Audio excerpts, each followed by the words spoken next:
বয়স্কদের সাথে, অ্যাডাল্টদের সাথে বিষ্ণু ইসা ইসলামের আচরণ কেমন ছিল, বড়দের সাথে কেমন আচরণ করতেন আমরা আসুন দেখি। সাহাবারা তো সবচাইতে বেশি বিষ্ণুনবীর সঙ্গ পেয়েছেন, তাই না? তাদের সাথে কেমন আচরণ ছিল? যে আয়াতটি দিয়ে আমি শুরু করেছি, আল্লাহ বলেছেন ফাবিমা রাহমাতিম মিনাল্লাহি লিনতা লাহুম ওয়ালাউ কুনতা ফাযযান গালিযাল কলবি লানফাদ্দু মিন হাওলিক। সাহাবারা বিষ্ণুনবীর এত ভালোবাসা পেয়েছেন, এত সুন্দর আচরণ পেয়েছেন, তারা বিষ্ণুনবীকে সবসময় আগলে রাখতে চাইতেন, ঘিরে থাকতে চাইতেন, তার সঙ্গ ছাড়তে চাইতেন না। পড়েন সুবহানাল্লাহ। বাসায় ভাল লাগে না, বিষ্ণুনবীর কাছে চলে যেতেন। ওয়াইফের সাথে মনোমালিন্য, নবীর দরবারে চলে যেতেন। এমনকি কোন সাহাবীর পেটে যদি ক্ষুধা লাগতো, ঘরে খাবার না থাকতো, তারা বিষ্ণুনবীর কাছে চলে যেতেন। তারা বলতেন নবীর চেহারার দিকে তাকিয়ে থাকলেই আমাদের ক্ষুধা মিটে যেত। আগলে রাখতেন সবসময় বিষ্ণু ইসা ইসলামকে। আর সবসময় বিষ্ণু ইসা ইসলাম একটা স্মাইলিং ফেস নিয়ে তাদের সাথে কথা বলতেন। মুচকি হাসবেন। বিষ্ণু বলেন তাবাসসুমুকা ফি ওয়াজহি আখিকা সাদাকা, you smile to your brother, it's a charity. তোমার ভাইয়ের দিকে তাকিয়ে তুমি যে মুচকি হাসো, এটা সাদাকা দেওয়ার সওয়াব কামিয়ে ফেলো তুমি। এবং সাহাবারা বলতেন মা রাআইতু আহাদান আকসারা তাবাসসুমান মিন রাসূলিল্লাহ সাল্লাল্লাহু আলাইহি ওয়াসাল্লাম। বিষ্ণুনবীর চাইতে বেশি কাউকে আমরা কোনোদিন মুচকি হাসি দিতে দেখিনি। মুচকি হাসেন তো আপনারা? মুচকি হাসবেন। হাসলে যদি সাদাকার সওয়াব হয়, তো আমরা মুখ গোমরা করে রাখবো কেন? দেখবেন যিনি মুচকি হাসে তাকে সবাই পছন্দ করে, আর যিনি গোমরা মুখ থাকে তার দেখতে ভালো লাগে। আমার ভালো লাগে না, আপনাদের লাগে? হাসি কিন্তু সংক্রামক, ইতিবাচক ভাবে সংক্রামক। আপনি হাসলে দেখবেন হেসে হেসে কথা বলে, যার সাথে বলতেছেন তারও একটা হাসি। আপনি গোমরা মুখ থাকলে ওই ব্যক্তিও গোমরা মুখ, ঠিক কিনা বলেন? এবং মুচকি হাসলে স্বাস্থ্য ভালো থাকে, মানসিক স্বাস্থ্যের সাথে এটা সম্পর্ক আছে। দেখেন বিষ্ণু ইসা ইসলাম কেমন কনসিডারেট ছিলেন। বিশ্বনবী যদি কারোর সাথে মুসাফা করতেন, ভাই একটু হাত মিলান তো, এই যে ওই লোক হাত সরানোর আগে বিশ্বনবী হাত সরাতেন না। যখন উনি হাতটা টান দিতেন তখন নবী হাত টান দিতেন। কারোর সাথে কথা বলার সময় এইভাবে আর চোখে তাকাতেন না, এইভাবে না। কথা বলতে হইলে ঘুরে তার দিকে হয়ে তাকে সম্মান দিয়ে, রেসপেক্ট দিয়ে কথা শুরু করতেন। কেউ কোনো গুরুত্বপূর্ণ কথা কানে কানে বলতে চাইলে তিনি কথা শেষ না হওয়া পর্যন্ত মাথা সরাতেন না। সুবহানাল্লাহ, আস্তে বলেন। আল্লাহু আকবার, আল্লাহু আকবার। একটু মিলিয়ে নেই, আসলে কি আমরা পারি এত চমৎকার আচরণ উপহার দিতে? কতটা কনসিডারেট ছিলেন দেখেন। এক বেদুইন, অক্ষর জ্ঞানহীন মানুষ, সভ্যতার ছোঁয়া তার মধ্যে লাগেনি।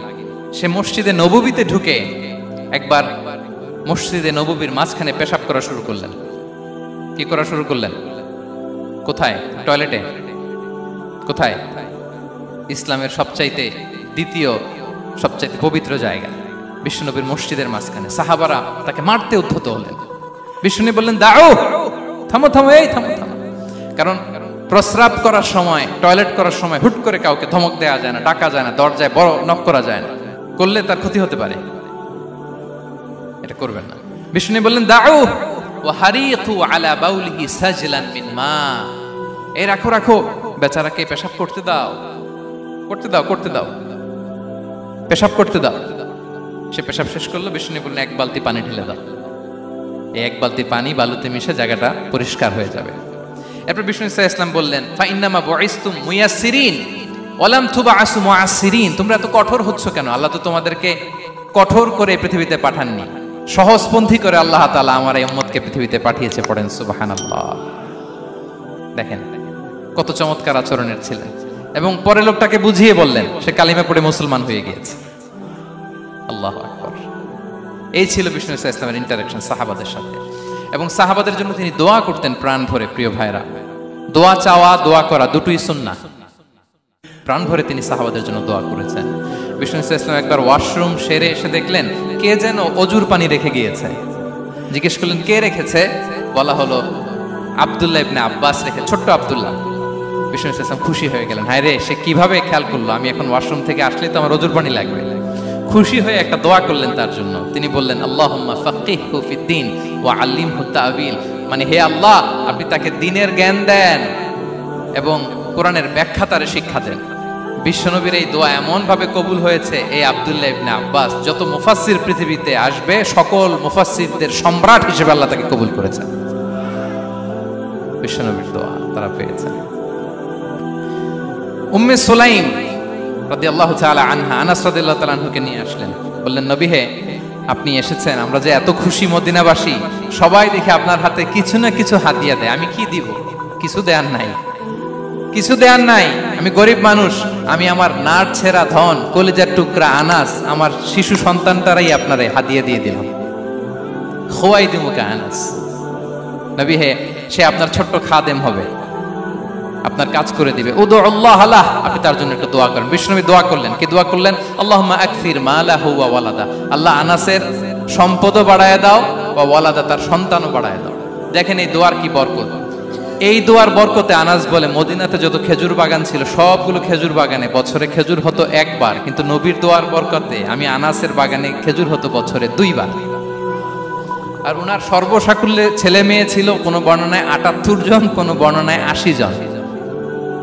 আমাদের পুরো বংশে আছে 80 জন, কথা বলেন, আপনার পুরো গোষ্ঠীতে 80 জন আছে? ওনার শুধু ছেলে মেয়ে, একজনের ছেলে মেয়ে কয়জন? 80 জন। বিশ্বনবীর দোয়া, কি ইন্টারেকশন দেখেন, একজন ট্রু লিডারের কি বৈশিষ্ট্য। তিনি সাহাবীদের ভালো গুণ দেখলে তাদেরকে উৎসাহিত করতেন, ইন্সপায়ার করতেন, প্রশংসা করতেন।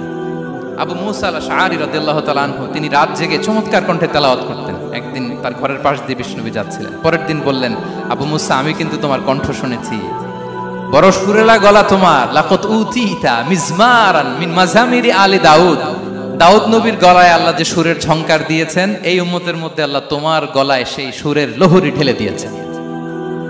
আচ্ছা বলেন, নবী যদি প্রশংসা করে যে তোমার তেলাওয়াতটা খুব সুমধুর হয়েছে, তার কেমন লাগবে বলেন তো? আচ্ছা নবী বাদ দেন, শায়েখ আব্দুর রহমান আস-সুদাইস এসে যদি আপনারে বলে তোমার কণ্ঠটা তো বড় মিষ্টি, কেমন লাগবে আপনার? আর স্বয়ং বিশ্বনবী যদি বলে, সুবহানাল্লাহ পড়বেন না? আল্লাহু আকবার। এইভাবে রাসূল সাল্লাল্লাহু আলাইহি ওয়াসাল্লাম সাহাবাদেরকে উৎসাহিত করতেন। মাঝে মাঝে প্রশ্ন করতেন, তাদের অ্যাটেনশন গ্রো করার জন্য তিনি প্রশ্ন করতেন।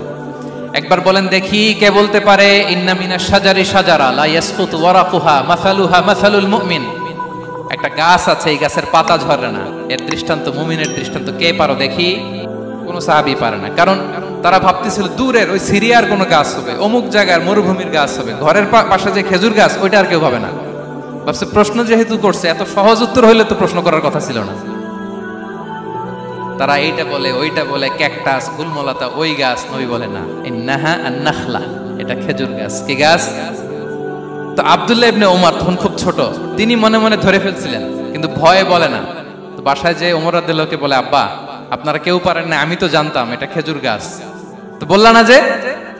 আব্দুল্লাহ বলে, আপনি পারেন না, অন্যান্য সাহাবারা বাচ্চা ছাড়া কেউ পারে না, আমি কেমনে কই? ওমর রাদিয়াল্লাহু বললেন, আজকে যদি তুমি বলতে পারতে, লাল উট পেলে আরবরা যে যত খুশি হয় আমি তার চেয়েও বেশি খুশি হয়ে যেতাম। নবীর সামনে আমার বুকটা এত বড় হয়ে যেত। আল্লাহু আকবার। দেখেন, প্রশ্ন ছুড়ে দিয়ে মনোযোগ আকর্ষণ করতেন সাহাবাদের, রসিকতা করতেন মাঝে মাঝে। রসিকতা, এক সাহাবী বলেন, ইয়া রাসূলুল্লাহ, আমার চলতে বড্ড কষ্ট হয়, আপনি যদি দয়া করে আমাকে একটা উট দিতেন, তাহলে আমি রাইড নিতাম এটার উপরে, এটা দিয়ে চলতাম, সফরের কষ্ট কমে যেত। বিষ্ণু বলেন, যাও ঠিক আছে, তোমাকে একটা উটের বাচ্চা দিব। কি দিব? সাহাবী বলেন, ইয়া রাসূলুল্লাহ, আমি চাইলাম কি আর আপনি বললেন কি? আমার তো লাগবে এমন উট যেটা দিয়ে মরুভূমিতে চলা যায়। বিষ্ণু বলেন, ওই উটটাও তো অন্য কোনো না কোনো উটের বাচ্চা। সুবহানাল্লাহ পড়বেন না? ছোট্ট কথা, দেখেন কি রসিকতা, কি সেন্স অফ হিউমার। সুবহানাল্লাহ।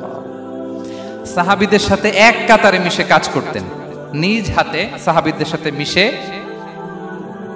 কি করেছেন? মসজিদে নববী নির্মাণ করেছেন। 5ম হিজরিতে নিজে মরুভূমির বালু খনন করে পেটে পাথর বেঁধে পরীক্ষা খনন করেছেন সাহাবীদের সাথে। True leader. শুধু তাই নয়, সাহাবারা ভালো পরামর্শ দিলে সেটা অ্যাকসেপ্ট করতেন। আমাদের মধ্যে অনেকের একটা ইগোইস্টিক ঝামেলা আছে, বাড়ির কাজের মেয়ে বলছে, কাজের ছেলে বলছে, এই আমার স্টাফ বলছে, এটা আমি কেন শুনবো? এরকম একটা মেন্টালিটি অনেকের আছে না নাই? অনেক সময় তাদের মধ্য থেকেও ভালো পরামর্শ আসতে পারে না? বলেন পারে কিনা? বিশ্বনবী দেখতেন, কেউ ভালো পরামর্শ দিলে সেটা পিক করতেন, নিয়ে নিতেন।